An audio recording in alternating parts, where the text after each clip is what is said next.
Welcome. My name is Becca Boland. I am the iREAD Content and Development Manager at iREAD. It is my honor and privilege to be joined today by a panel of lovely humans who I'm going to let introduce themselves. Um, I am going to mostly be here to assist and help. As I said, this is not my area of expertise, but let me turn it over to the experts. Kathleen, do you want to say hey and introduce yourself? Sure. My name is Kathleen Mercury. I am a teacher. I teach at Cal Poly Humboldt up in beautiful northern coastal California. I am a classroom teacher of 20 years, and I'm also a tabletop game designer, and I design games-based learning experiences. And I'm super excited. Out of all the projects that Meg and I have worked together, this is probably my favorite. I love RPGs and how they can bring people together to tell stories. So I'm so excited. Thank you.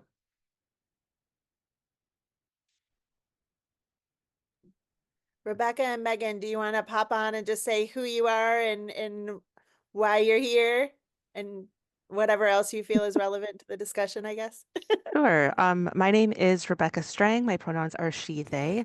I am currently a children's services librarian at Naperville Public Library in Illinois. Next week, I will be transitioning to the outreach and engagement librarian at North Central College. I am also on the board of the Games and Gaming Roundtable of the American Library Association. So if you have any questions about gaming in libraries, I'm going to throw some links in chat. Feel free to contact me. And I'm Megan Gardner from Guardian Adventures out of the Boston, Massachusetts area. And my specialty is in transformative game design, which is creating games that change people's perspective or even change of behavior.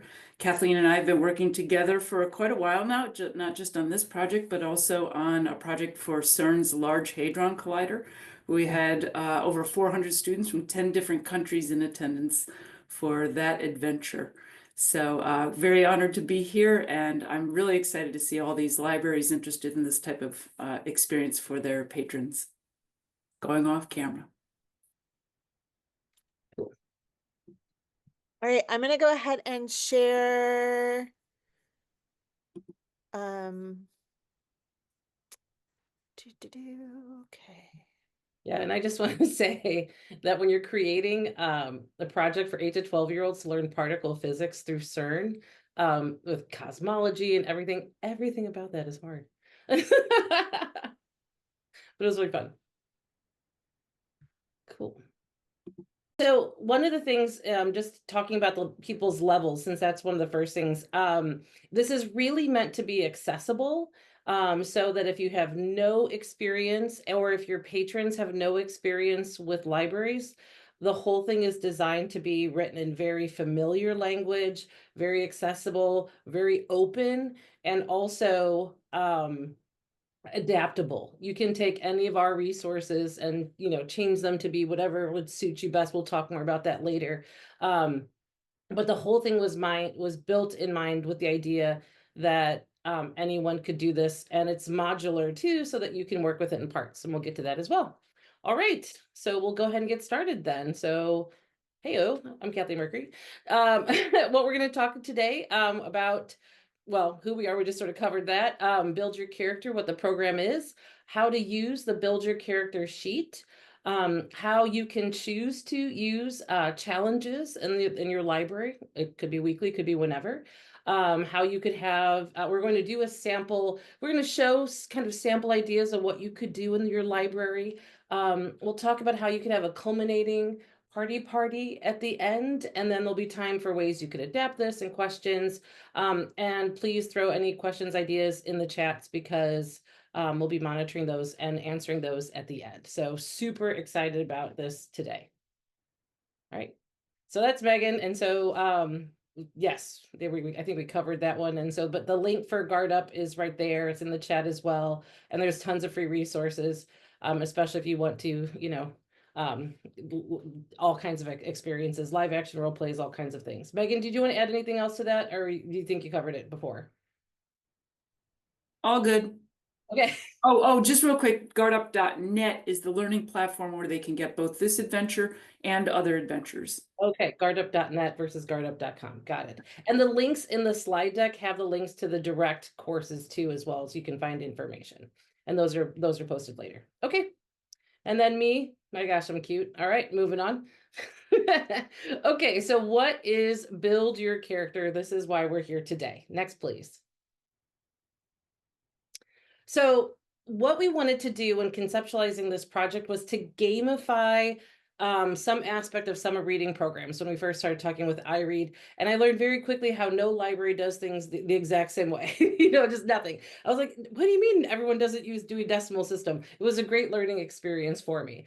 And so what we wanted to do was to figure out some sort of commonality and then work off that. And the commonality was that most summer library reading programs have some sort of reading log where patrons log the books read and then whatever your reading targets are, words, minutes, chapters, books, pages, etc. So what we decided to make this was a supplement to that. So it's a gamification of your already existing summer reading program. It's designed to be a supplement to the log itself, but if you want to use this in place of the log, we'll talk about that. But essentially, the heart of it is patrons are going to create a character using this character sheet, and that for every reading target that they hit, they get to pull a quote from the book and write it on the character sheet.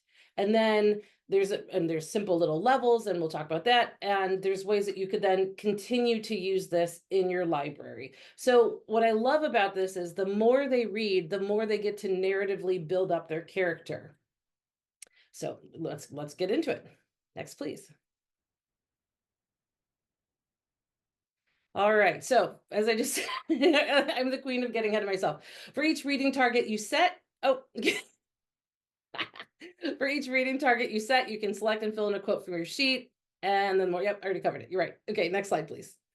Okay, so how to use it. So what we did is on the Guardian Adventures website, we have a course, and then a lot of the materials obviously are in the iRead resources as well. But for tutorial videos, you can find this on the Guardian Adventures page. And the link is there. That's what's in the bright yellow. And it's free to create an account. All the resources are free. So what comes with it, you'll have the build your character sheet, full instructions. We've also made a secondary version that I'll show you called the emerging reader section. And then of course the other challenges, the party, it's all included there for free. So we can go to the next page, but that's what you should see when you log on. All right, so the character sheet has a front and a back.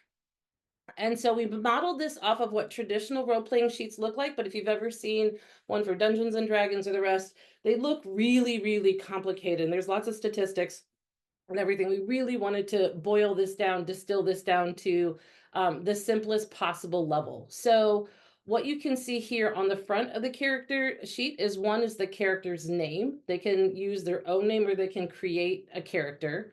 We also meant for this to be pretty much theme agnostic. It doesn't look like fantasy. A lot of times for role-playing games, people think fantasy, but you could make the theme be whatever you want it to be. If you pick a certain book series, if you want to, make your library Dune, whatever you like.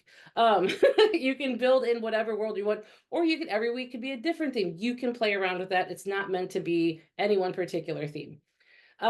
When your patrons read, there's 6 different quote categories that they can use. So the way that we wrote these is designed to be user-friendly for people who have never done a role-playing game at all. And if you don't even have role-playing game-like experiences, I think this is still a pretty fun way for people to engage with what they're reading in your summer reading program in a different way. So the 6 different quote categories are my physical description, my core personality and background, things I can always do, what makes me special, my struggles and weaknesses, and then my stuff. So the things that they've collected. So that's where they're going to put in all of the things they've pulled from their books. There's to make this a game, there are 5 different abilities, and those are physical, mental, learned, charm, and extraordinary. So again, picking terms that are accessible, but also open to some interpretation, of course. And I think, and that's a good thing. You can let people fudge on this a whole lot, depending on what your preferences are. But there's also a way that they can increase their different abilities as they add to the different categories, and then they have their overall level. And those levels really will matter, one for their own like sense of satisfaction as they build their character sheets, but also for the challenges in the library themselves if you choose to use them. And honestly, even if people were already playing a game like D&D or something like that, and they were doing this as a way to sort of flesh out that character, they could totally do that too. All right, next, please. So on the back of the character sheet is my stuff, like I said, and then there's the what I look like part. And that's it's always free to add or change their drawings or whatever medium they want to use for their different, like for what their character looks like. The ability tracker at the top is just the same as what was on the front. And any items that they come across in reading, if they want to add that, they certainly can add those too. Next, please. So how to use it is what we'll cover next. And so, and then after we do this, we'll get into like doing a little bit, interactively too. So what I want you to be thinking about as you're watching, for those of you at home, we'll ask about quotes. So if there's a particular book quote that you like, you might want to get that ready in your head or otherwise so that you can pop in the chat in a minute, but not yet. So there's 3 steps, and I'll go into these in more detail in the next slides. There's 3 steps to use the sheet. Is first, you'll add a quote to a category. Next, you'll choose and you'll increase an ability level. And then finally, you'll check and improve your overall level if it's time to level up. And they can always change their name. They can always add to what I look like, always free, because we wanted them to be able to start doing something to this right away, because that would hopefully encourage more engagement. Since they've already started drawing their character, well, they're excited to actually like build it more by reading. That was sort of the goal there. Next, please.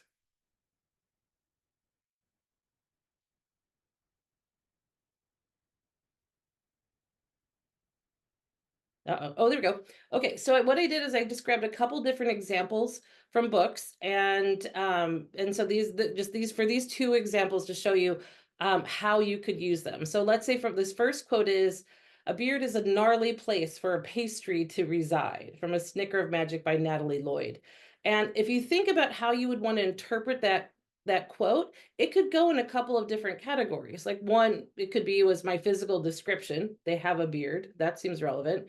But the other thing too is what makes me special. Maybe that there's a place, like hiding pastries inside of their thing is like a special ability. They've got this magical beard that they decide they want to be able to hold all kinds of things, right? So that's why they could decide to put it into my physical description or what makes me special. And honestly, people could probably put any quote in any category, depending on how they think they could actually use it, for their character itself.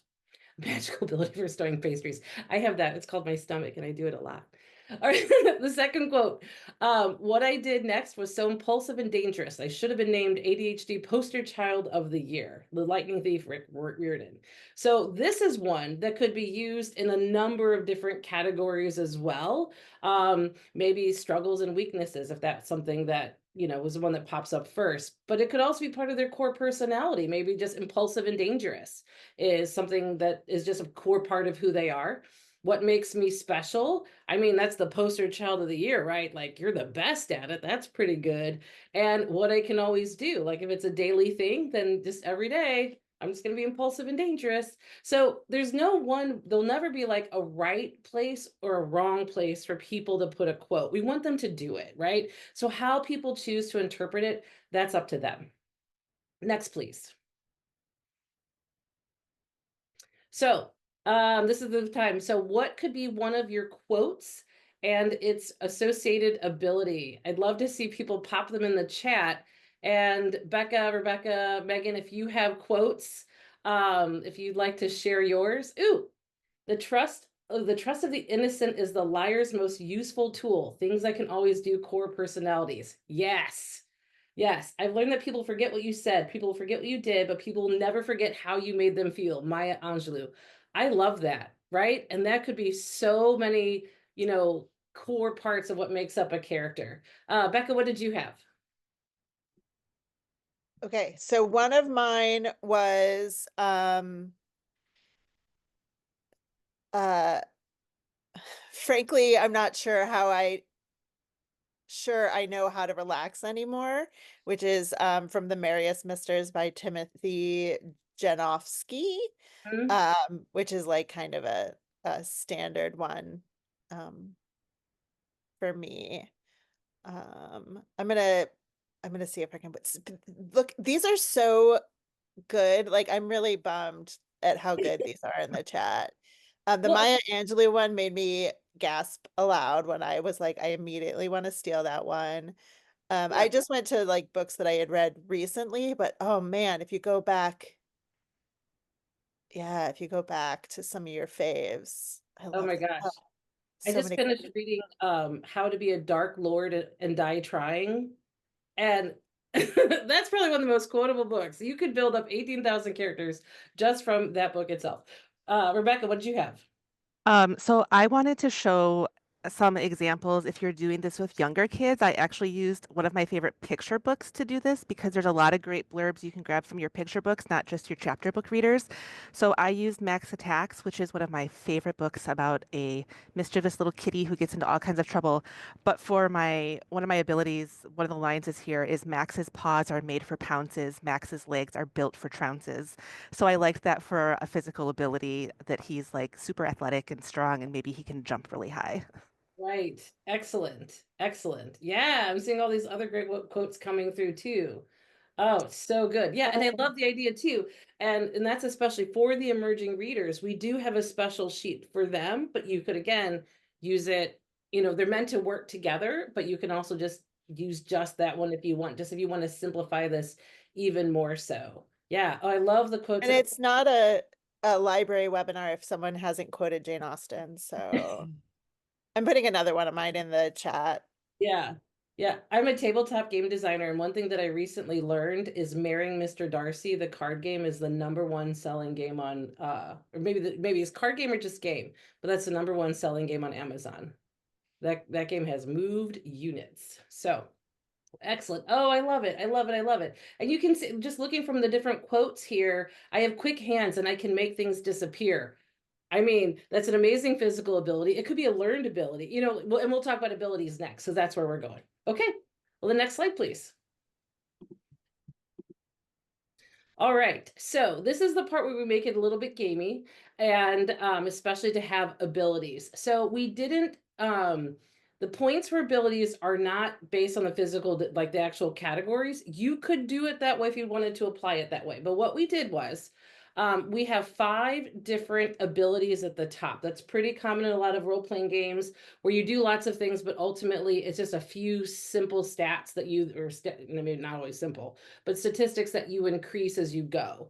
And so we wanted to help people also think about, like if this would help with like a diversity of reading in terms of what they're reading. That's kind of a stretch for us to say that that's where we're including it. But anyway, point is, there are 5 different abilities.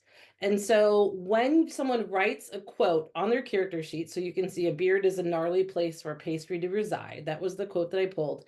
I wrote it under my physical description. And so after you do that, you just say, well, if this is yes, it's my physical description, but which of my abilities does this actually increase? There's physical ability, which is why I picked physical, because that's pretty easy to, see how that could improve. But there's also mental ability, learned ability, charm ability, and extraordinary ability. And so again, this is one where somebody might say, yes, this describes my physical ability, and maybe they want that to increase because their magic beard makes them strong, I guess. But they could also fill in something else. Maybe that's extraordinary, right? So as they're choosing to level up for their character, they get to choose and increase the level of the ability there. So for example, so everybody starts at level 1, and then you can see where there's a second dot in the physical ability section because they made this a physical. So you can see they drew a little star because that's this shape for physical ability. So they made that little star there. And then that's their clue to go up and fill in that little circle if you want. Now, if you're wanting to adapt this, you're wanting to just basically make each category its own level just in of itself, then you can certainly do that too. But we wanted to give it a game aspect to it. All right, next slide, please.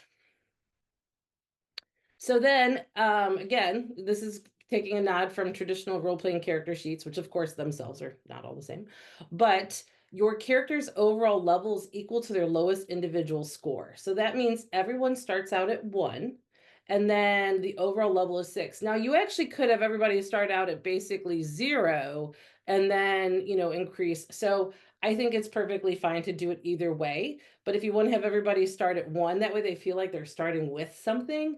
And you'll see why when it comes to those weekly challenges. Then I would just have them fill it in. And that way too, if you had to show someone in your library how to use this, then that could just be a really quick way to show, and then you would do this and you would do this. If you want to, that's up for you. So you could adapt this really either way, depending but yeah, so, okay, next please. So as I said, your character's name and what I look like, the space we're drawing on the back, they're always free to add and change. And this is something that, especially as their character develops and their, the physical abilities start changing, as the stuff they have start changing, we wanted to make that dynamic so that they could always change what it looked like. They could do it on the computer, they could do it by hand, they could find images that they like. All of those things are just fine. So we wanted people to be able, like I said, to interact with this right from the beginning. And the more that they become invested in this character, the more we want that to encourage them to keep reading. And so that's just the whole goal, has been to get people to read, keep reading, to be invested in reading, by making this as personal as they could, but also as fun as possible. Okay, next slide. Oh, Anna Green Gables has entered the chat.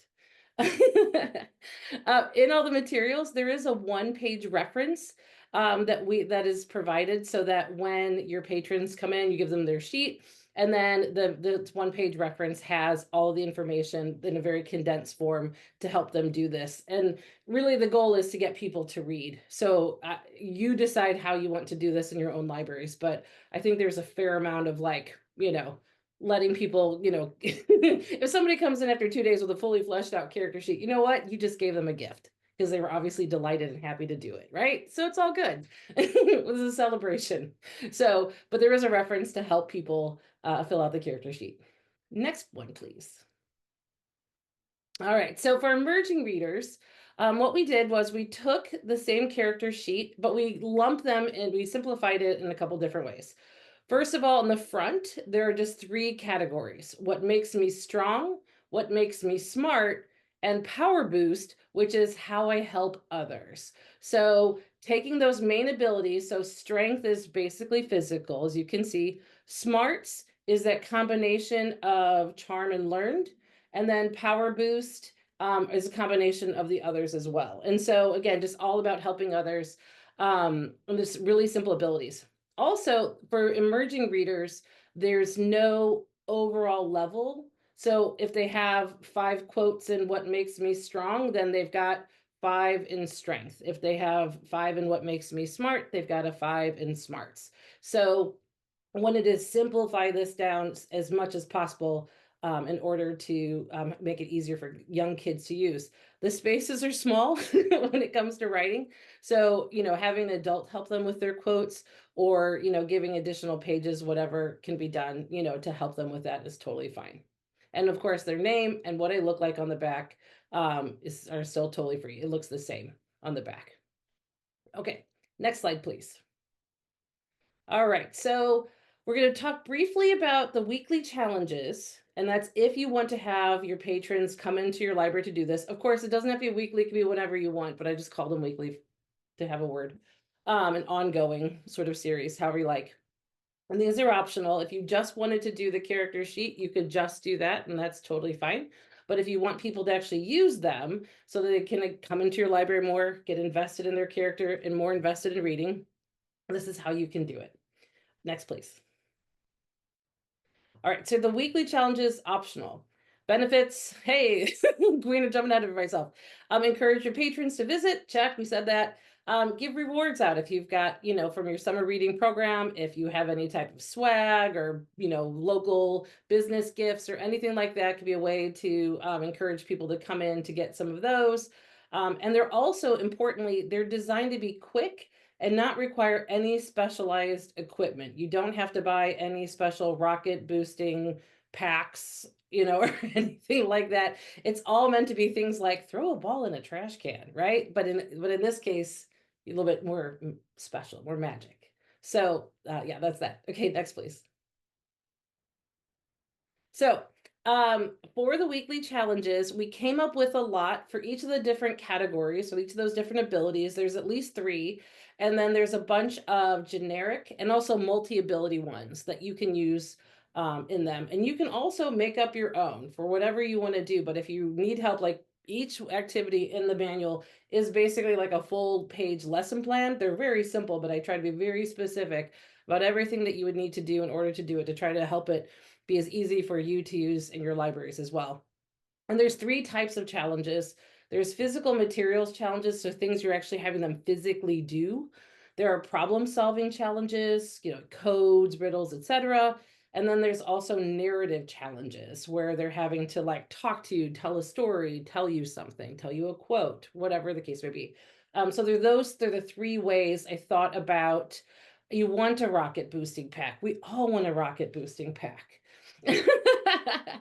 um, so let's take a look at some examples for to start off with. So I picked the physical ability category since those are pretty easy and clear to see. These are the short descriptions. As I said, there's a longer full description for you in the manual and all the resources. First is the magical fireball. So the patron throws a magical fireball, which is a ball, to hit a mimic, which is, if you're not familiar in the D&D world, a mimic is like something that looks like a treasure chest, but it's actually a secret monster that will like eat you up and gobble you, and they're real bad, bad, bad. So that's what I'm saying, a mimic. So you're just having people throw a ball in a trash can, right? It could be a koosh ball, it could be a stuffy, it could be whatever, but so it's something that really simple materials, super quick interactions. You could have these take no time at all. You could set up a more complicated interaction if you wish. And so the second part of the challenges is like what the benefits are based on their ability. So for every level of physical ability, the patron gets to take a step forward. So, I mean, yeah, it's easier for them to throw the ball into the trash can because, hey, they're so strong, right? Like you can narratively play with this. Um, I had a lot of fun coming up with them, which is why the next one is called Librarian the Barbarian. You're welcome. A librarian and patron simultaneously pull a library card, then race to pull the book from the shelf and race back before the other one does. Give the patron a head start based on their physical ability level or whatever you'd want it to be. Find something in the library, etc., like that. That one obviously would take a lot longer and would pull a librarian for the task. So again, it's going to be what works for you. I just had a lot of fun. I'm a game designer. I like coming up with lots of fun ideas. They don't always work, but I'm sure you can make it work. Next, care of magical creatures. So have a jar full of random or specific objects. The patron must guess the weight, not by number, but what animal weighs the same amount. So if I'm holding this, what real life animal weighs the same amount as this, and then let them hold the jar for a few seconds. I mean, again, you can interpret these, do these in all kinds of different fun ways, but just using the resources you have, how can you have people use them in a fun way? So, librarian. If you get librarian the barbarian on a shirt, I will buy one too. Okay, next please. So here's a few other examples before we get into showing some of them in action. I'm excited about that. For mental ability, don't go in there, but yes, totally go in there. So problem solving and also physical materials. So they solve a puzzle with a numerical answer, or they break a written code to unlock a combination lock to a door or a lockbox. So if you want to do like a little escape room type of challenge where there's a lock, then however you give them clues or riddles for it, etc., because that could be one where they're trying to solve that puzzle. A learned ability is look what I can do. The patron will tell a tale about how they acquired one of their learned ability points and will demonstrate that ability through pantomime. So if one of their learned abilities is like the ability to, sing the ABCs backward, you're like, cool, show me how you sing the ABCs backward. They don't actually have to do it if they're doing pantomime, right? right? It's funny. So you can adapt those. And then the charm ability, introduce your character, like session one, when everybody does the role playing game. You can just have them introduce their character to you, or the patron takes a selfie, posts it's on social media with the hashtags. iREAD, level up your library, build your library name. So if you're wanting people to engage with social media and tag your library, that could be another way to do it as well. So again, trying to think like social media interaction, helping other people see this, that could be really fun. Okay, next, please. All right, so as you're planning your weekly challenges, just some questions to help you think about that. I did not draw this map. I found it, and I'm going to be using this in our little adventure we're about to have here. So do you want to do a series of one-offs or link story? So if you're just doing this for the first time, having just coming up with what I want to do this week, what I want to do that next week, totally fine. You don't have to spend your whole time thinking of some sort of like overall story. In the manual, there's some resources to help you plan that if you want to think about an overall narrative, but that's totally up to you. Number two, what types of challenges are you most comfortable with? Do you want it to be something where there's a lot of interaction between, your librarians and your patrons, or does it you want to be like relatively quick and simple? There's ways you can do both. How much time do you have for each interaction? What resources do you have, and what else can you use in fun and innovative ways? Is there a reason to have people bust through giant sheets of paper? One of my favorite ones that I put in there was the Lego Firewalk, which I saw someone post once online that a store had, and I just thought that's horrifying. And then I also learned from some of my librarian friends, from Becca and Rebecca, that most libraries don't let people take their shoes off. So maybe the Lego firework isn't quite as impactful if you have shoes on, but still funny.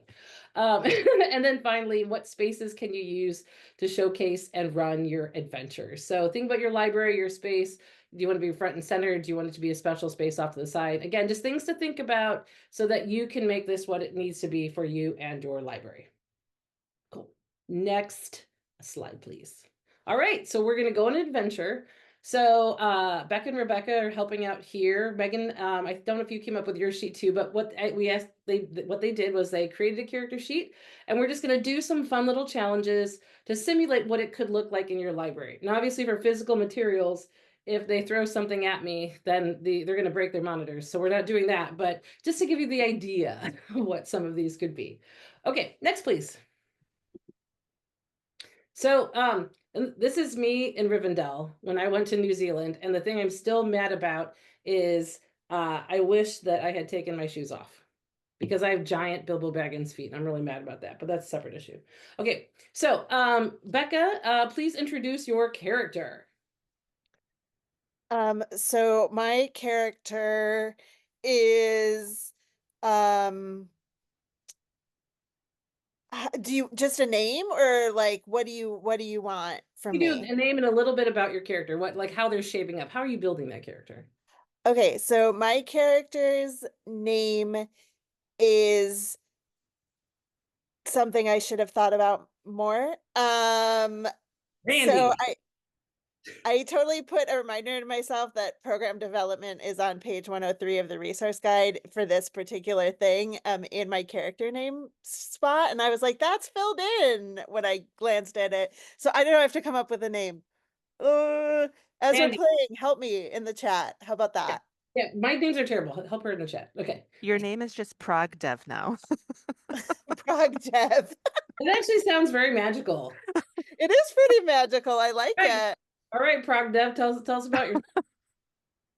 So one of the first quotes that came to mind was from a book called Open Throat by Henry Hoke that I read towards the end of last year.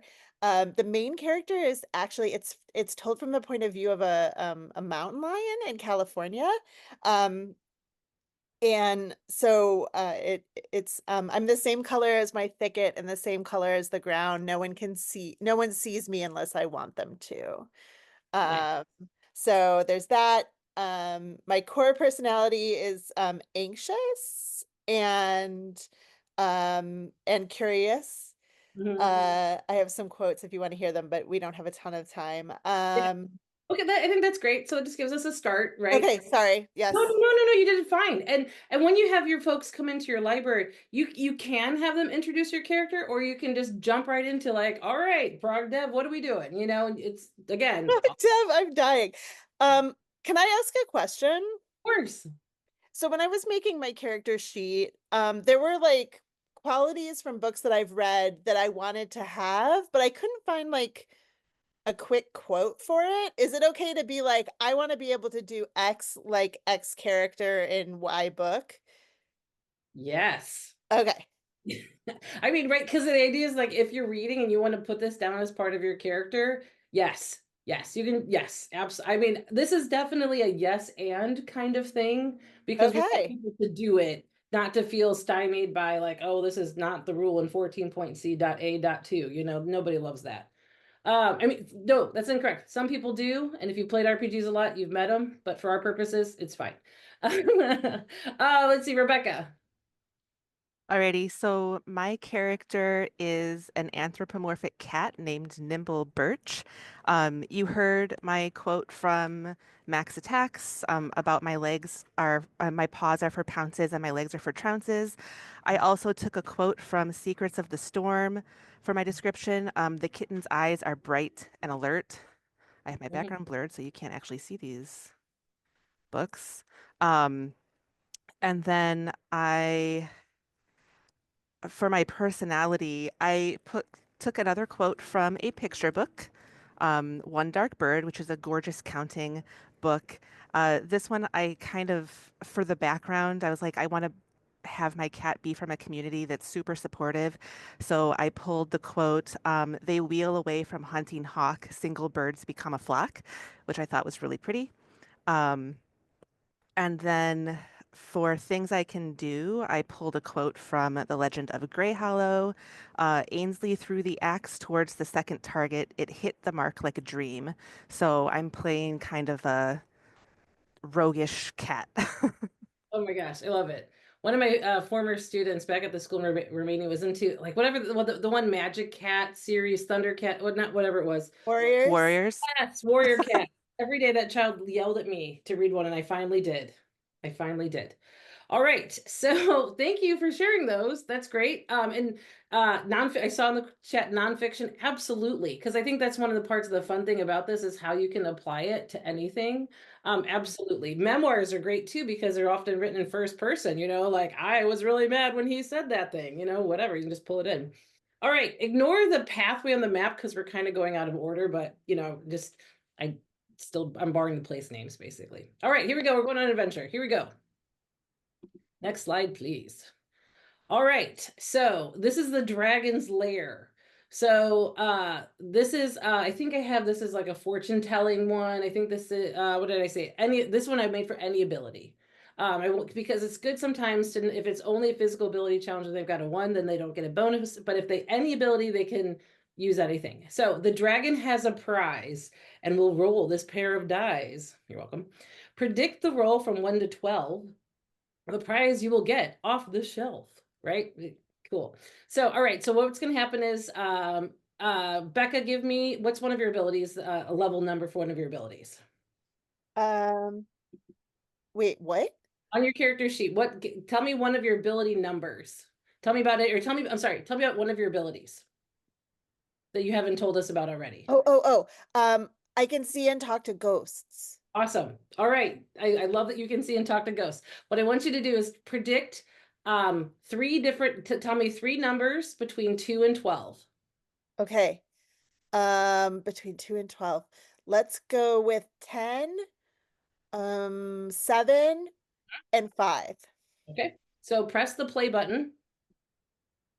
Oh, farts. Hold on. No. It's okay. It's okay. We can just simulate it. Warrior Cats is great. Oh yeah, and Alex, there's 8,000 of them. Yeah. So this is an embedded YouTube video, and this is Bugaboo. Sometimes it has a pickup. So basically, what it does is, and we can move on, but just to show you the idea, is that it's a video that plays 2 through 12 dice rolls, and when you hit pause, then it shows you a new dice roll. I should have had actual physical dice to replicate that, but that's okay. So the good news is Guess what, Becca? One of the number you rolled a 10. Yay! You did it. You successfully predicted. Here's your prize, or here's your reward, or here's the thing you get. Awesome.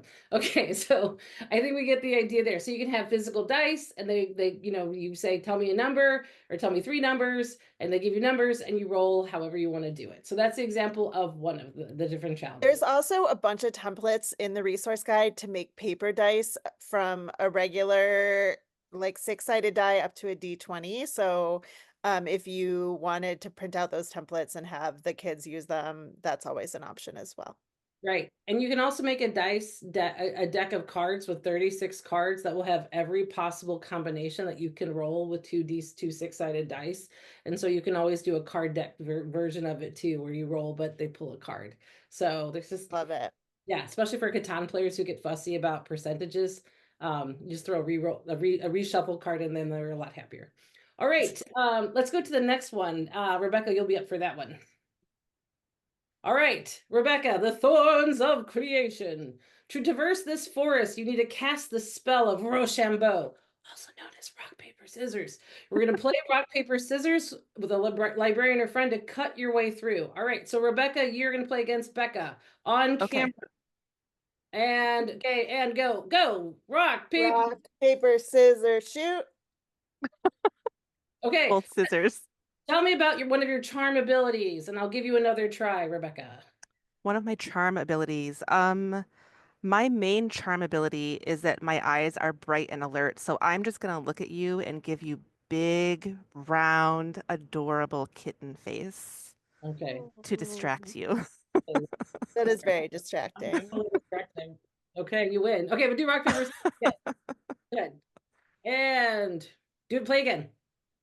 Rock, paper, scissors, shoot. There you go. You Yay. did it. You got You me. did it. You did it. Yay. And so like rock, paper, scissors, everyone knows the rules. There's nothing faster in the world. If every week they came in and just played rock, paper, scissors with you, you would have such strong, relatively strong hands. Maybe. So again, they can be simple and fast. Okay, next one, please. So this is one that we're not going to actually do because you'll see why in a second. But the mazes are a classic staple of a lot of adventure stories, right? You could turn your library into a maze, or you could have a maze where people have to trace it with their finger on your desk. You just print it out, do it on poster board, whatever. But you entered a maze. Now, where do you go? Right now, you can see, but soon, not so. Study the map, eyes open to begin. Then you'll navigate it without sight, but with a friend. So this is one where if you've got, kids got their finger on the map, and their friends like go forward, go left, go right. You can use a really simple map for this, or you could set it up and their friend has to tell them how to navigate it. It just depends on your space and your time and your interest level.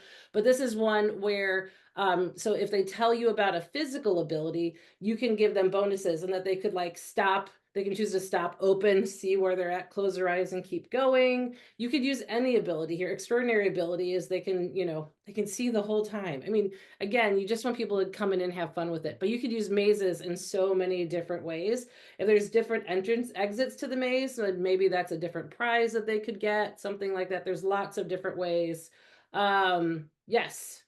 Yes, absolutely. I see the chat. Maze with cardboard, clear sheets, magnets, absolutely. It's a great way to work on coding too. Mhm. Go forward 2, go left 1, go forward 3, go right. You know what I mean? If you Yeah, want to do some like IRL mhm. coding stuff, you could kind of work that into the map too. Right. And the main thing with giving them bonuses based on their ability is just any type of way that you think would make it more fun or like a little bit easier for them to do. They get to peek a little bit. If somebody comes into level 6, yeah, they might be able to walk the maze with their eyes open the whole time because they read a lot. Good for you. Look how strong you are. You just ran right through that. Oh, I forgot. I was going to put on my cool hat for this part. See, it's like a wizard hat, but oh, you can't really see the back. But anyway, yeah, okay. I forgot. I told you I had a great hat. It's so cute. I Yeah, love it. German felt. All right. So this one was the first one I wrote, but this one's kind of long. But so that's why I moved this to the end because I didn't want to scare people. And again, this is just me coming up with stuff. There's lots of different things you could do. This one actually isn't included in the thing. I mean, there's lots of ideas for them. but anyway, I just wanted to show like how you could use a puzzle. So something that's more of a code. So this is a magical bookshelf that will open only if you know the 3 numbers hat open it. One clue there is, that's clear to see. Flasks for this task are number 2 of what you need. Read a book for a hint for number 3 so you can open this library shelf and proceed. And so in the interest of time, in the interest of time, we're going to kind of just show how we could use this. Do you have any ideas what might be the 3 numbers? What you might need to like look for to figure out one of the 3 numbers? Well, flasks, right? Right, totally. And I made that one very clear, like, oh, they just count up all the little bottles of stuff. Cool. Um, yes, hats. I mean, especially visible, right? I mean, I put my hat on too, but I intentionally misspelled that. I made the H capital and T for the word hat to pop up, right? Obviously. So you would count the number of hats, you count the number of bottles. And then, so the funny thing is for number 3, there's some of the books you can read on the sites, and the one wand making really popped out. So it was like, okay, there's 2 wands, and so that would be the 3rd number, right? 2 wands. And then yesterday when I was talking about this with Megan, I realized, oh, there's a book that says dragon. Well, here's the best part is I was like, oh no, there could be more than one answer. But then I was like, oh good. That means it actually, if a patron says, oh, it's gonna be, here's a dragon and there's 1 dragon, that's the other number, you get to say yes, right? Like it's okay that it's like, they're like, if they make an answer that sounds great, you'd be like, you know what, you did it, you got the code, look at you. So that's the fun thing about making it adaptable. Yes, so good on y'all for finding hats. And the second one, so yeah, so the book title is Wand Making. I got this picture actually off a quilting page, so I can only imagine the cutting that fabric. But anyway, okay, so that's that. All right, so we can move on.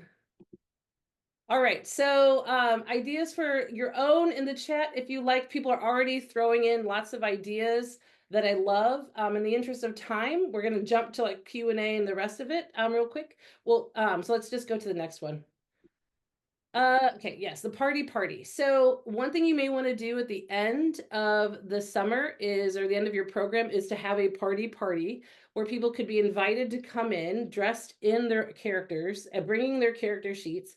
You could just have like a fun event where you just, a party. You could also have different challenges set up, maybe weekly challenges that you already use that people really liked, or even new ones. Also, Guardian Adventures has a free LARP system, which stands for live action role play. So if you want people to act in their characters to solve challenges, it's free, the Universal Game Light system. It's on the website, and the link is there on the slide deck, which you have access to. And so you can check that out as well if you want to do some type of live action role play. And again, that's also meant to be very accessible for folks who've never used anything like that before. And so again, you can just keep using weekly challenges, put them together, or come up with a whole new LARP or whatever works for you in your library. Next, please. Couple ideas for adaptations. We've talked about a lot along the way. You could use if you wanted to use this as the reading log itself, you absolutely can. Again, I didn't make an example because every library is different, but whatever you've done in the past that works for you, you can absolutely adapt that. Next, please. Could you only use the emerging reader version? Yep, you can absolutely do that. You can modify that as well for whatever you want, whatever you need. Absolutely. Next. You could use any theme or story world. Fantasy is really common, obviously, for a lot of role-playing games, but so are every other theme that you've ever thought of in your life. You can make every week a different theme. You could have Star Wars week. You could have whatever, how to be a Dark Lord week, whatever you like to be. And then, and then go for Maya Angelou week. Ooh, my gosh. Everyone would just have to help each other. That's all they would have to do. Every task would be about helping and trying to make the library better. Oh, I would love it. So yeah, you can use whatever theme you like. Next slide, please. Questions. What questions can we answer? Ideas that people have. I see that Rebecca's put a couple great resources on there, especially if you want to run tabletop role-playing games for kids. But yeah, any questions, I'm happy to answer. One thing I'd like to, Kathleen, just like to go back to Nicole's question when she asked how she's curious about how people would do this who read primarily nonfiction. So I think what she might have meant was they don't have any magical skills. How do you translate a typical character into having some type of skills for a mythical realm?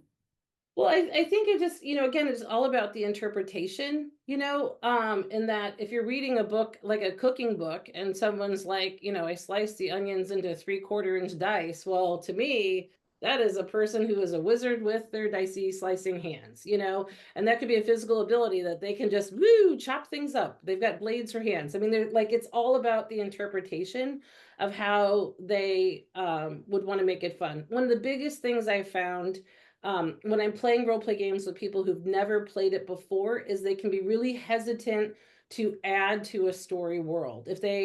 If you're playing Dungeons and Dragons, you're brand new, you don't know what's possible and what's not, because there are rules within that world that aren't always explicitly taught. You just kind of have to learn them as you go through it. And that can be really frustrating and difficult. So I think the most important thing is to take that sort of like yes and, what is a quote? Where do you think it would fall for this character in terms of how you think it would help them, like, develop more into a more well-rounded, like story character?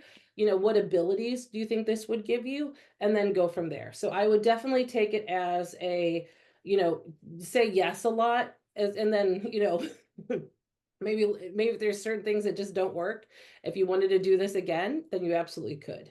But I think just letting people be flexible with it, I think, is a great idea. Oh, great. The other thing I'd like to add is that this is pandemic proof in that you can run this over Zoom. So if the library is shut down for whatever reason, you can actually run these types of adventures over Zoom for your patrons. Mhm.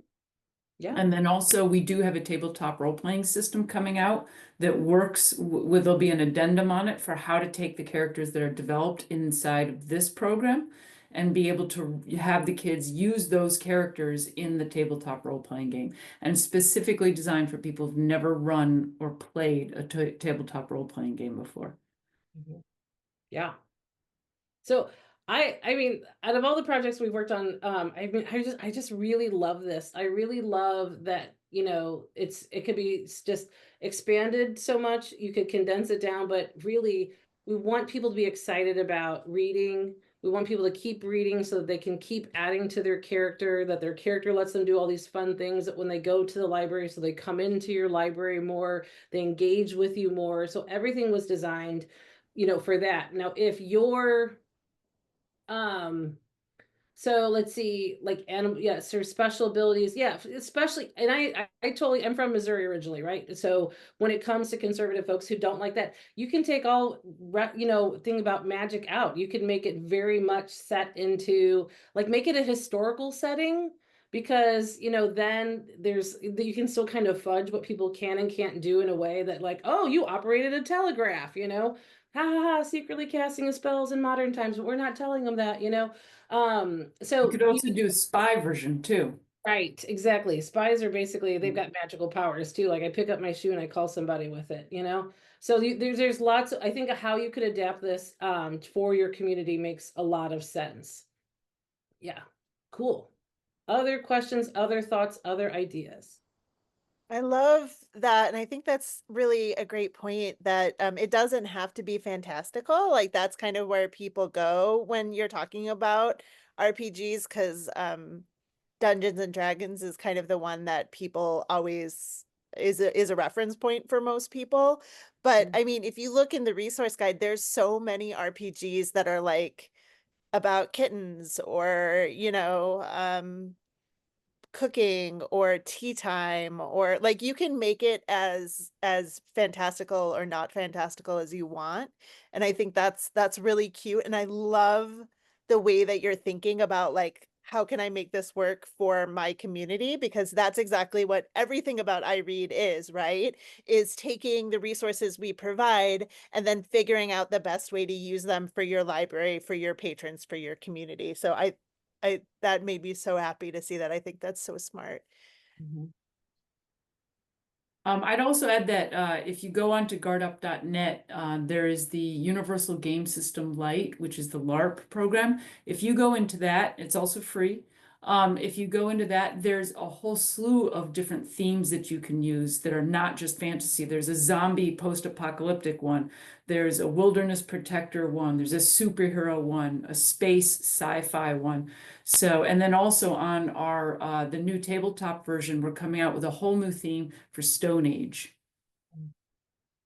Yeah. So, I mean, the thing too is people love to play pretend, right? And so I think there's a lot of really amazing, wonderful kind of worlds you can create that just, or the character could also just be themselves. You could just have it be like, this is like the super version of me. And then what are the things that I like? And that's a great place to start for some people too, who may have a hard time thinking of a fictitious character that they would want to create. If they can just use themselves as the starting basis, then they're enhancing their own abilities. That's super fun too, right? We all have superheroes are usually pretty, like universal in terms of like our heroes or whatever we want to be. Superheroes would be a great way to use it too. Oh, If totally. you The want to whole thing. go in Absolutely. that Yeah. direction. Yeah, Mm. or they could be saving the library or escaping the library, or there's so many ways. I love that. Are Mhm. there any other questions? Concerns? Anything you missed that we need to go over again? I really encourage everyone to look at all of the links that have been shared in the chat. But also remember that that ALA has the Games and Gaming Roundtable, and they have a ton of great resources as well.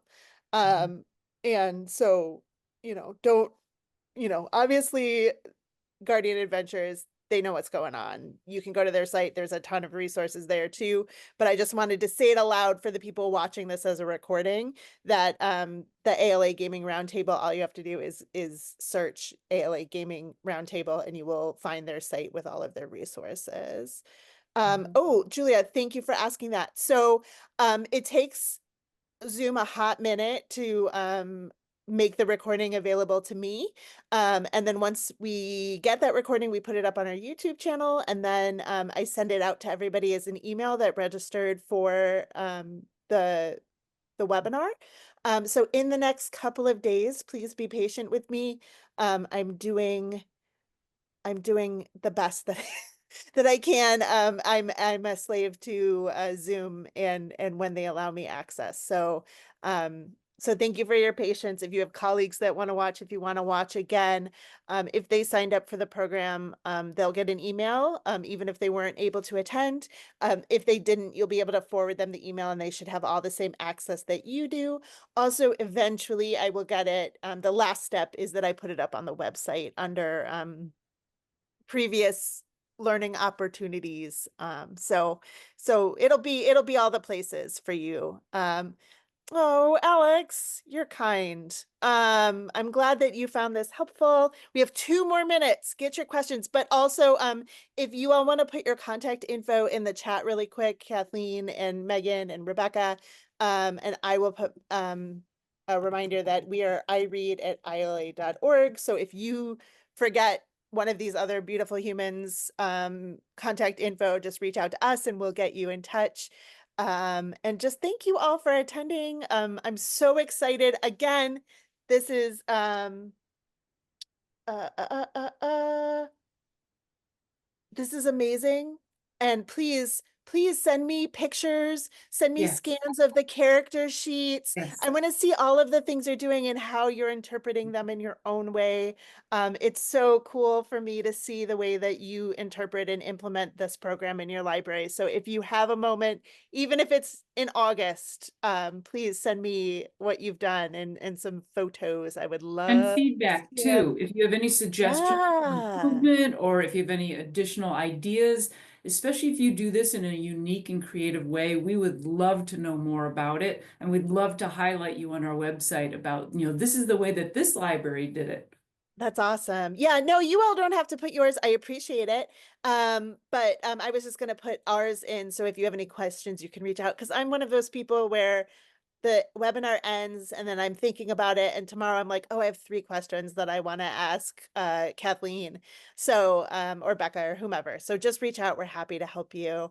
Thank you all for attending. Thank you for your time. Thank you all for presenting. This is amazing. I think this is such Thank a you for cool letting us do resource. this. It's truly my pleasure. Take care. Stay warm for all of the people in sub-zero weather, and we will see you soon. Goodbye. Bye-bye.